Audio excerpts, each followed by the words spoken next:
recording. You're good.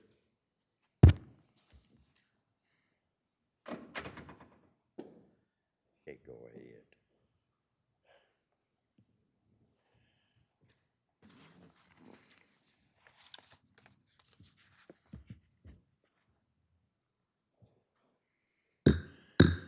All right, I'd like to call this Board of Adjustment meeting to order.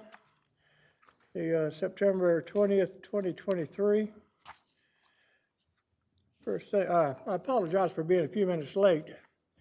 I was behind, simple as that. Approval of the minutes of June 14th, first item on the agenda. Yes, I'd like to make a comment, Mr. Chairman, on page 3.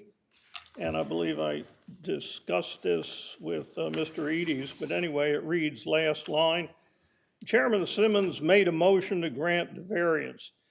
And Mr. Chairman, it's always been my experience that the chairman can only call for a motion. The chairman cannot make a motion. So I would like that duly noted in the record. Okay, duly noted.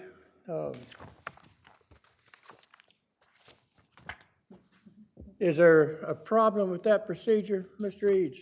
Admittedly, I haven't looked at our rules recently, Lisa.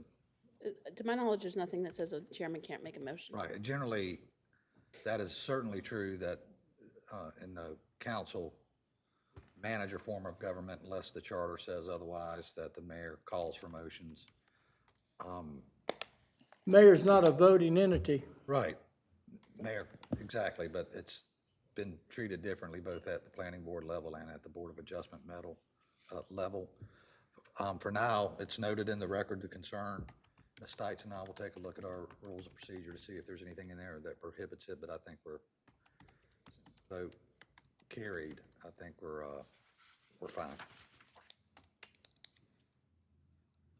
Okay. Duly noted, regardless the actions of that particular board will stand. Any Move we other accept the- comments? I move we accept the minutes as duly noted. And I have a motion to accept I will second and a that. second. All in favor? Oh, Minutes approved.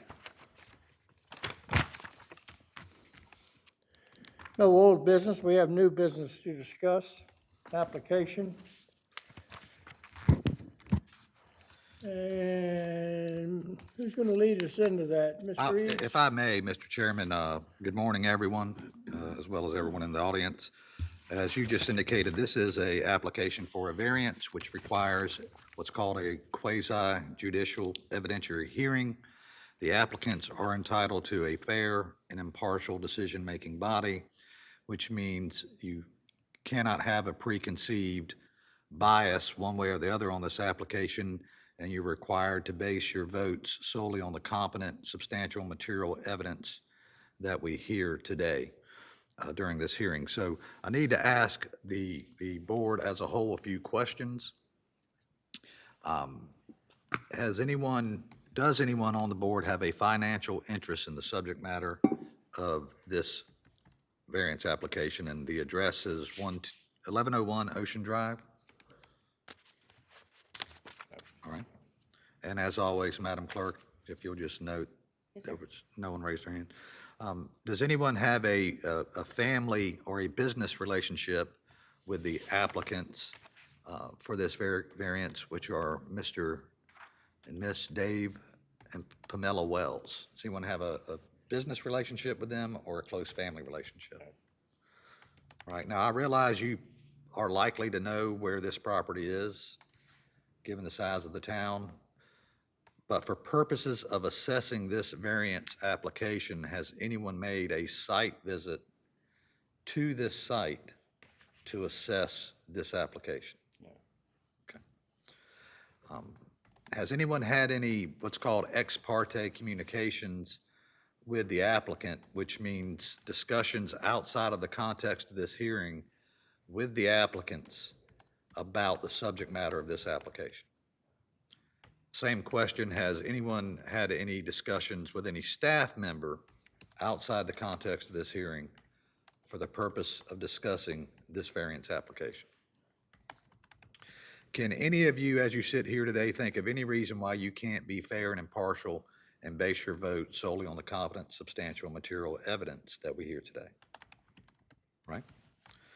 All right, like I said, this is a quasi judicial hearing, which means it's sort of like a court hearing. We will follow the rules of evidence, but not as strictly as we would in a court of law. All witnesses who wish to provide testimony must first be sworn in. They will be subject to questions from the board and subject to cross-examination. I would ask that we allow the witness to provide his or her testimony, any cross-examination from staff, and then we do board questions. That way you get the whole testimony before you start asking questions. The variance from staff's perspective, the application is going to be presented by Mr. Brady Golden, Planner One here with the town. Another error. If I put your phone to sleep, Mr. Chairman? Be fine. No, I said, have I, with my speech, put your phone to sleep? All right, the order we will go, we'll hear from staff first. Staff will be subject, or Mr. Golden will be subject to cross-examination, then questions from the board. Then we will hear from the applicant. The applicant has the burden of proof to show through competent, substantial, and material evidence that they have met the criteria, which can be found on pages, bottom of page 5 and top of page 6 in your agenda packet. Since this is a variance, it's going to require a 4/5 vote to pass, which means 4 of the 5 of you would have to vote in favor of granting the variance. If there are not any questions from the board of me, I would ask that all those who wish to provide testimony here today come forward and be sworn in by Madam Clerk.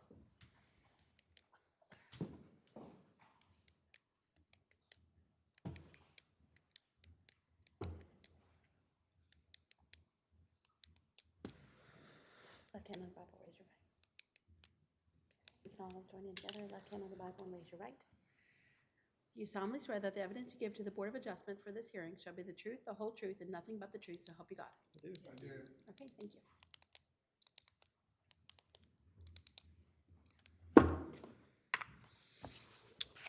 All right, if we're ready to proceed, we'll hear from Mr. Golden on behalf of the town staff.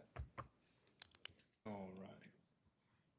Mr. Eads said, my name is Brady Golden. I'm Planner One for the town of Oak Island, and I'll be presenting the application for the variance at 1101 Ocean Drive. So North Carolina General Statute 160D-705D gives us the standards and regulations for variances. When unnecessary hardships would result from carrying out the strict letter of a zoning regulation, the Board of Adjustment shall vary any of the provisions of the zoning regulation upon a showing of all of the following. Number 1 is unnecessary hardship would result from the strict application of the regulation.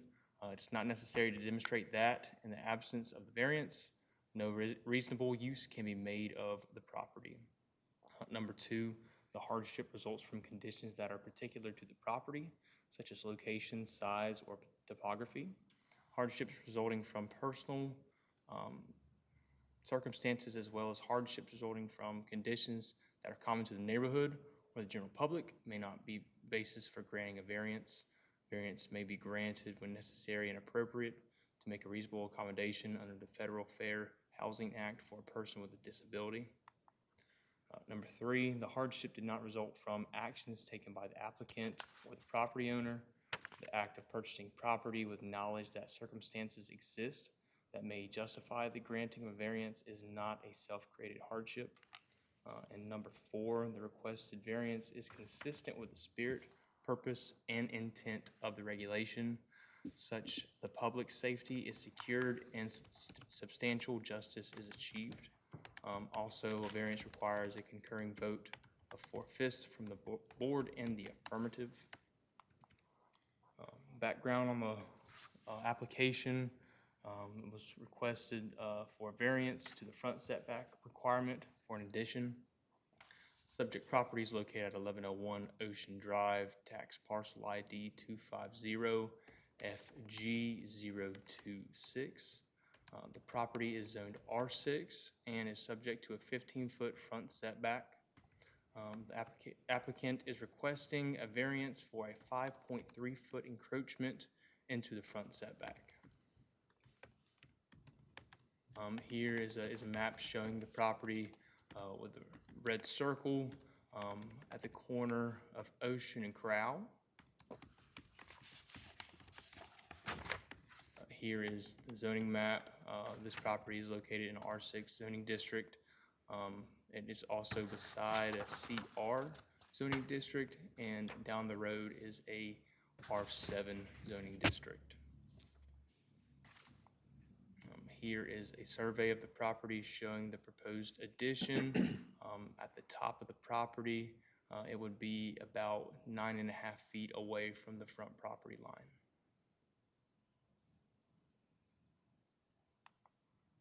Once again, here are the standards for variances for reference, and I can answer any questions if need be. Any questions from the applicants? Okay. Questions from the board? Yes, back up to that, the drawing, previous drawing. Where's the actual addition going to be?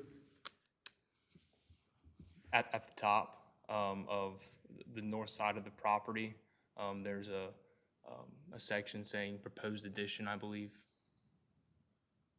In other words, the addition's gonna be between the existing house and Ocean Drive, In the Correct. street? the street.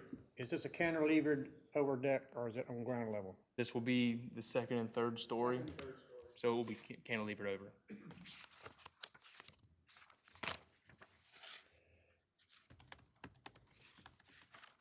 Now, Why can't this addition be done on the back? That would, that would be. that would probably be better suited question to the applicant. Yeah. If you're asking him, in his professional opinion, based on his knowledge of the site, if it was physically possible to build along the back. If you know the answer, you can answer that, but I would have to refer to any potential camera regulations that would stop any further development on the rear. Even though this is cantilevered and it's not on the ground, the code still is in effect for that, Correct. regardless of how high it goes? Right, it's from an aerial view. Okay. And the house is, how far is the house from the street now? I believe it's 20 feet, 25 feet, so there is more than enough room. It's not currently on the setback line, the 15-foot setback line. Is the proposed addition on the elevation drawing in the packet? Yes.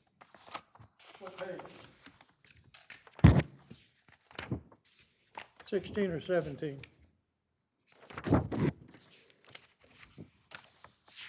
Have to be on 16 if it's on there. I don't have a copy of that. Mr. Eads has an extra over there. Scroll through this, it'll tell you the page number. 16. At the bottom, it's the front part. At the back, it's, at the top, it's the left part. This and this. This is one side, that's the other side. Yes, the back of 15, so yes, page 16 is showing. Page 16 should be showing.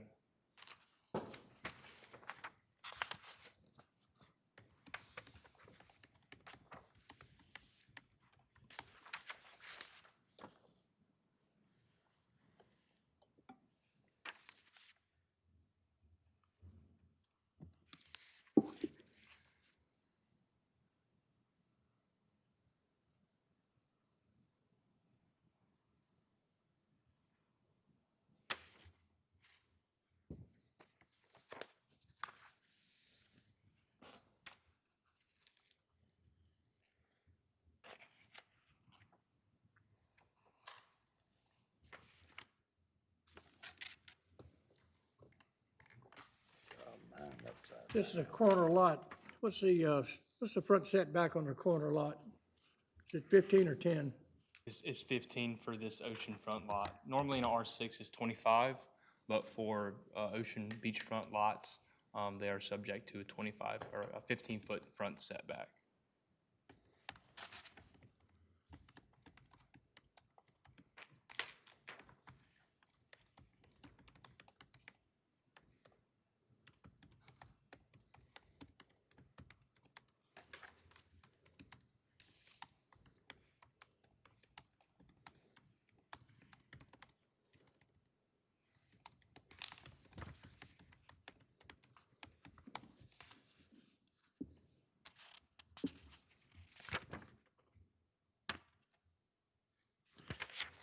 Anybody else have any questions of the planner? I have one comment, looking at page 23 of the data viewer.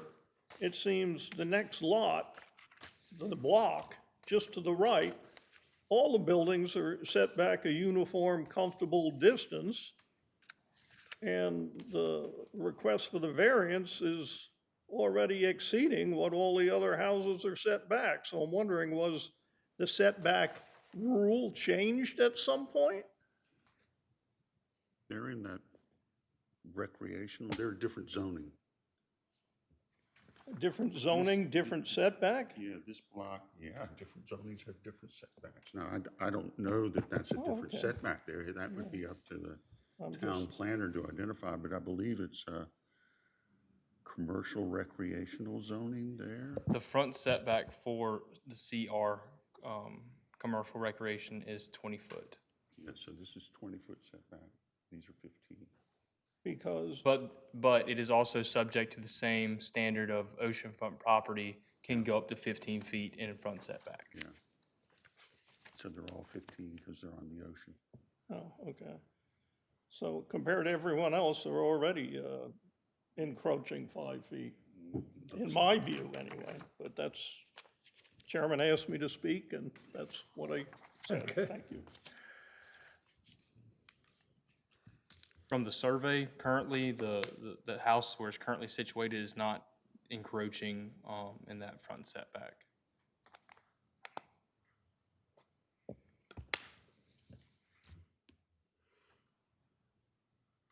Any other questions for the planner? Just to clarify, both the residential and the commercial recreational both have a 15-foot setback Correct. because they're oceanfront. Yes. And across the street, it's something different, 25 or whatever it is. You'll have your turn, sir. Did you get sworn in? Not, You seem to be up on this. What is that law? It's in the ocean. That's a little bit of beach erosion there taking place. So something will never change. Those lots are there, they're just underwater. Yeah. Hate to be the unhappy owner of that one. Any other questions for the planner, from the board? She got a lot of sand to make concrete. All right, thank you. Yes, sir. All right, the applicant, if you would, identify yourself and your relationship to this property. Sure. My name's Dave Wedding. My wife and I are the owners of 1101 Ocean Drive. We moved to Oak Island a couple years ago after I retired, after living in Charlotte. And we love living here. We live in the house full-time. One of the things we do miss about Charlotte is we did have a golf simulator in our old house. So we'd like to have an addition and be able to build one here. I'll just cover 4 points briefly and then answer any questions that I can. The first one is we've looked at every option that I think is conceivable for putting the golf simulator within the existing footprint of the house. When you balance the size requirements of the room with the maintaining the integrity of the footprint of the house, the building envelope, and also we're already at the maximum height of 41 feet. The only option that works is building onto the front of the house. The size requirements for the room The room has to be 20 foot deep, 15 foot wide, and it's the width that's causing us to ask for the variance, and 11 foot high. And since it has to be 11 foot high in order to be able to swing, a golf club, converting an existing room within the house just doesn't work. We can't go up because we're already at the maximum height requirement. We do have a space on the ground level that's large enough and would meet the size requirements, but because of all the, electronics associated with the simulator, too much risk of putting it on the first floor with potential for water to get to it. So I think we've looked at all the options. Putting it on the pool side, there's not adequate room there with the setback requirements, and we can't go higher. So our pool sets up on the second level of the house, so there's not room to go that way. So that's kind of point one. Point two, in terms of how it will look, we think it's going to look fantastic. Aesthetically, our house is only 3 years old, and we would use the exact same kind of materials. I think would be a great addition, would enhance the value of the property, and we certainly have no concerns about how it would look to neighbors or anyone else. Point three, we do have neighbor support for this. Our neighbors in 1103, our next door neighbors, have signed off on doing this. They think it's a great idea as well, and they think it'll enhance the value of our property and theirs as well. The final point, if we get approval for this project, we'd also like to use it as an opportunity to improve the water drainage situation, which is quite significant on our street. So we would come back with a water retention plan and do everything conceivable to improve the situation so there's better water drainage. So those are my planned remarks. Be happy to answer any questions if I can. Mr. Chairman, if I may, I apologize, I was referring to y'all as wells, and it's. That's okay, wedding like the It's ceremony. wedding, yes, sir. And just as a matter of housekeeping, does staff want to introduce the agenda packet related to this variance application into evidence as Exhibit A? Yes. Any objections, Mr. Wedding? No. Mr. Chairman, I recommend we receive into evidence the portions of the agenda packet beginning on page 5 through pages 24. 24, Evidence as Exhibit A without objection from. all right, very good. Did you get that, Lisa? Yes, sir, thank you. Have any questions of Mr. Wedding? Mr. Chairman, board members, any questions of Mr. Wedding? I have one. Would it be possible, I know it could be a sacrifice on your part to go back into that level, into your house, and sacrifice that much of your existing facility, your existing home, to give you that much space that you need, as opposed to seeking a variance to? That's the first thing we looked at. We've had a couple different builders come in and look to see if there was a way to convert part of the existing house. And given the way the house is built, and particularly with, you need 20 foot deep and 11 foot tall, I mean, there's really not any space in the existing footprint that would allow us to, even converting 2 rooms on the second floor because of the height requirements. I have a question. If you were to add this to the front, well, 2 questions. First, is it feasible to put it on the back? No, it's not feasible to put it on the back because of the, You're following my rules there, or breaking them. Turned it off again. yeah, we sorry. looked at putting it on the back as well, and again, there's not enough room from a height standpoint to go above the pool. There's not enough room to go out because of the vegetation line. Well, when you complete this, if you were to put it on the front, how far would it be from the front drip line to the road? Do you have the survey?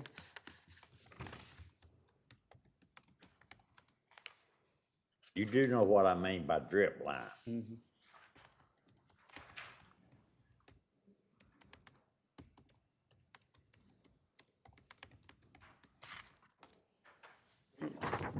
What's that, Jeff?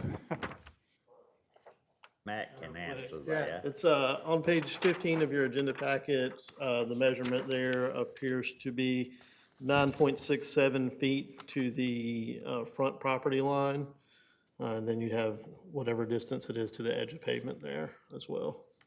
So we don't know that distance. And I'm Matt Kirkland, Planning Director for the town of I Oak know you, Island, Matt. just so I I was introduced. expecting you to give it up there. You only 9 foot what drip line to the road? No, to the front property line is 9.6. We don't have a measurement to the We don't actual have a edge of measurement. pavement. Yeah, I mean, we can get that. It's not on the survey. Yeah, It looks like it Matt might can be come up Give you with an it. approximation real quick. 15 or 20 feet. Likely to be 15 feet, but let's measure for good measure.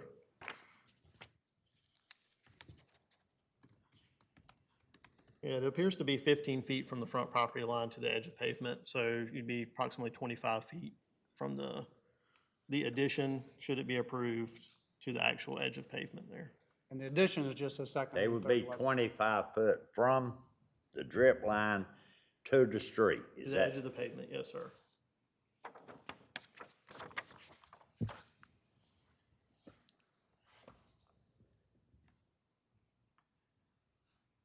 let me ask you one more question, Matt, if you don't mind, Brian, these. The house beside of it, 1103, could you tell us what that would be on that house? That would give us a good reference looking at this. As far as we know, 1103 conforms to the existing 15-foot setback without any further encroachment, so they're But asking it for. does stick out further than our house. So assuming if it does meet the setback, it would be approximately 30 feet instead of 25. So when we're looking at the picture on page 23, he would be 5 foot closer to the road than 1103. Approximately, yes, sir. And 1103 has signed off on this. So, Mr. Wedding, as you saw earlier, we're required to find that this is an unnecessary hardship. Could you address that question? Where's the hardship? And is it self-imposed or, Good question. I mean, that's state law that we have to follow. Yeah, I mean, I'm not sure how you define hardship, and I tried to answer those questions. We'll discuss Hardship that to me portion is- of it. We'll discuss that portion of it when we start deliberating. I just And I wanted to think give him that's a the fair opportunity to question. speak to the To address points. that, and he's pretty much That's all, said but he's. you're right, we will discuss it. Yeah, well, I mean, we've looked at probably 15 other properties trying to find something that would accommodate this and have not been able to. I zeroed in on the same thing. Yeah, I know.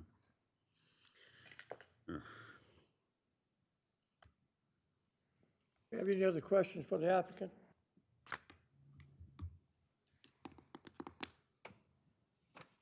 All right.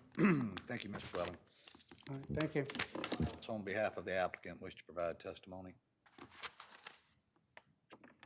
All right. Sir, you had indicated you had a question. That's what I was going to say. If you want to, need to see if you have standing to begin with, but if you want to be sworn, and we can go through that. Yes.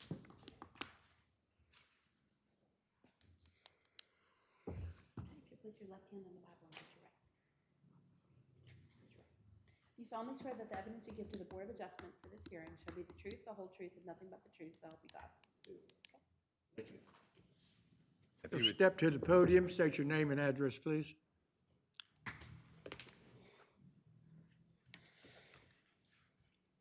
Name is Alan Steichner, and I'm at 1009 Ocean Drive.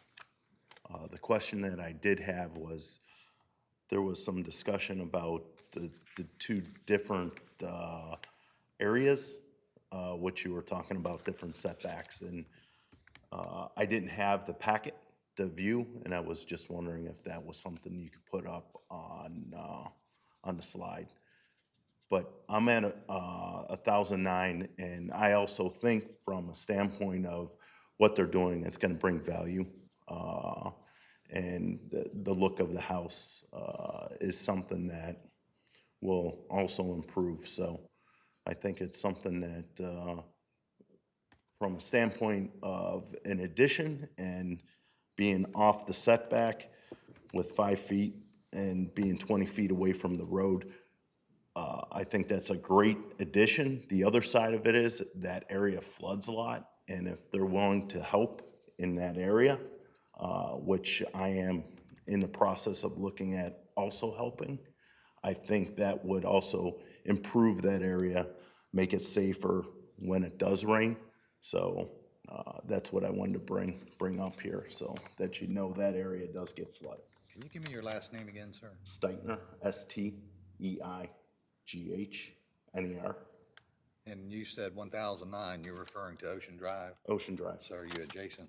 I'm adjacent across the parking. Thank you. I have one question.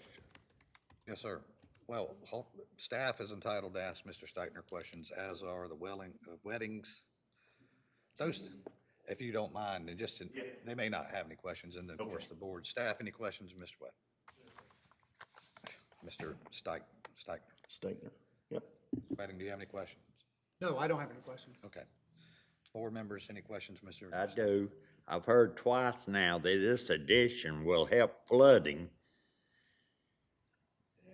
It was in the packet, you need to read. I know the it, but it don't.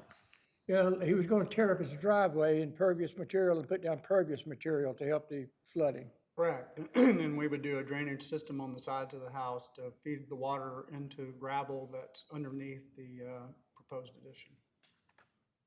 All right, thank you.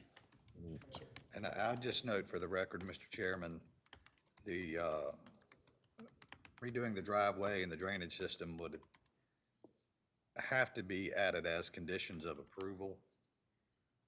The fact that Mr. Wedding said he intends to do that or would do that would not require him to do that unless it's a condition of the variance approval, so.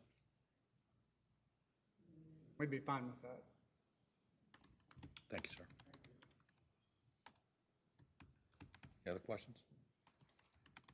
Agreed. No, I'm just saying, I mean, Yeah, I'm just doing my job. yeah. Best to do my job. So, yes, sir? After speaking with a lot of the residents in the area and getting some feedback from them, when those houses were put up in the area there, my understanding was the flooding just kind of increased a little bit. So from the standpoint of being able to put something up to date and standard there to reduce some of that, it would also help eliminate bringing out a generator to pump water from that area. So I think that'll help the town as well from a cost standpoint.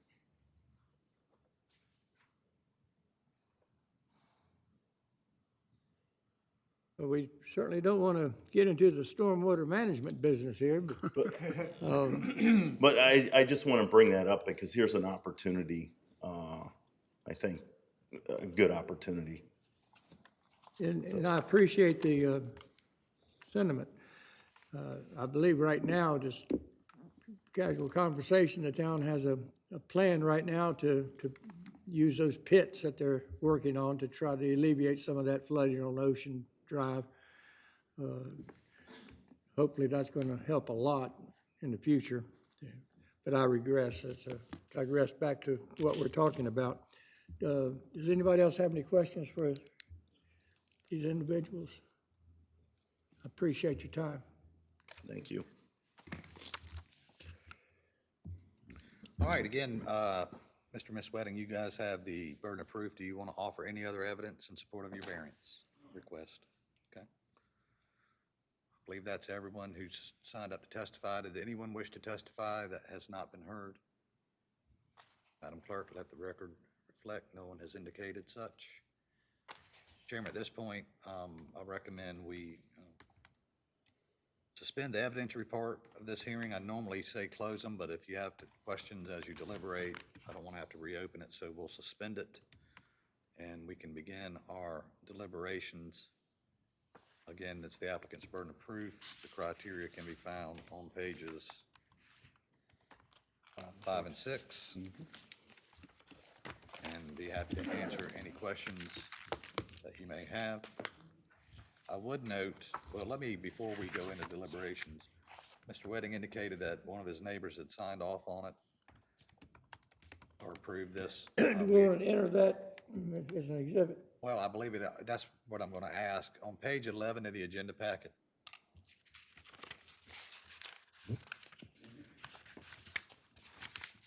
Yes, that's, our neighbors at 1103. and you offer this to show that down at the bottom, they note that they checked the line, I have no objections to the project described in this correspondence. That's who you were referring to when you said earlier? Okay. Mr. Chairman, that's already in the record, so we've heard Okay. it to adjacent property owners. That was entered with the packet. Page 11, yes, sir. It's, Okay. at the top, it's NC Division of Coastal Management. Assuming you had to get a minor permit for this project, Okay. which requires notice to certain property owners adjacent, so. All right.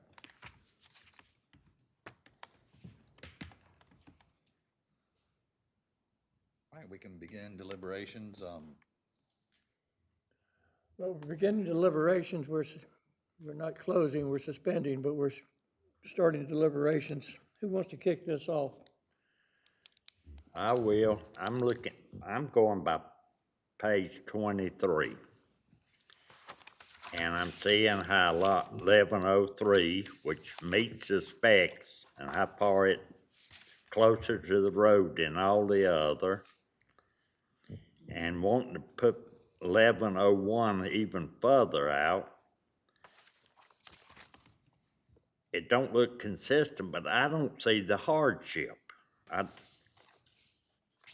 gonna agree with you. I'd love to grant this. State law is very clear. We have to find that there is a hardship, and it's just not.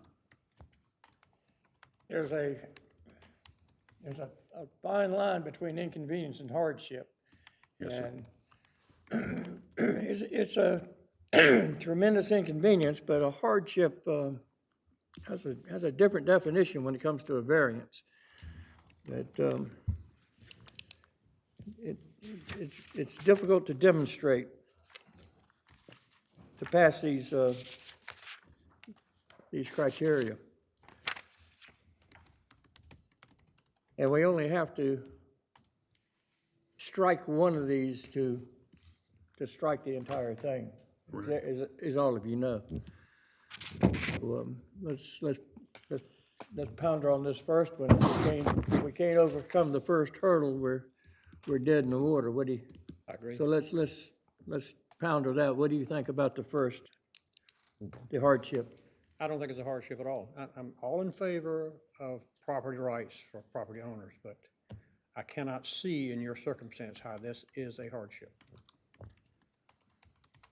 It's very, very much an inconvenience, no doubt about that. And I concur, I'm for property rights. If you own it, you should be able to do what you want with it. But then again, we have to have some consistency in development and such as that, and that's how we keep our town in check. And what's your opinion, Ken? I just don't see the hardship. I see the inconvenience. There ain't nobody no harder than I am about property rights. But I just don't see a hardship. I agree with Mr. Thomas. This looks to me like a self-created hardship. Sorry. If it's a hardship at all. Yeah. So It's I'll the I'll inconvenience. move to deny the application. I have a motion, have a second. All in favor? And it's unanimous. I'm sorry, sir, we'll have to deny your variance request. Thank you for coming. I always wondered about that. There's some sort of spot zoning. You see how far that would be close to the road. The whole thing is the 15 foot. As a, We got to close the meeting first. Close the meeting. I move that we, So at this point, we would close the evidentiary portion of the hearing, and then. Mr. Eads, I'm sorry, there's conversation going on, I can't. Okay, I need a motion to close the evidentiary portion. Gentlemen, Was another Nope. Gentlemen. rule or something? gentlemen, Move to close the close the evidentiary hearing. evidentiary portion of the meeting. So moved. Have a motion, second, all in favor? Closed, okay. If there's a motion to adjourn, that would be it. So moved, we adjourn the meeting? Second. And that's unanimous, adjourned. So, yeah, There's a big difference between yeah, I think a so. very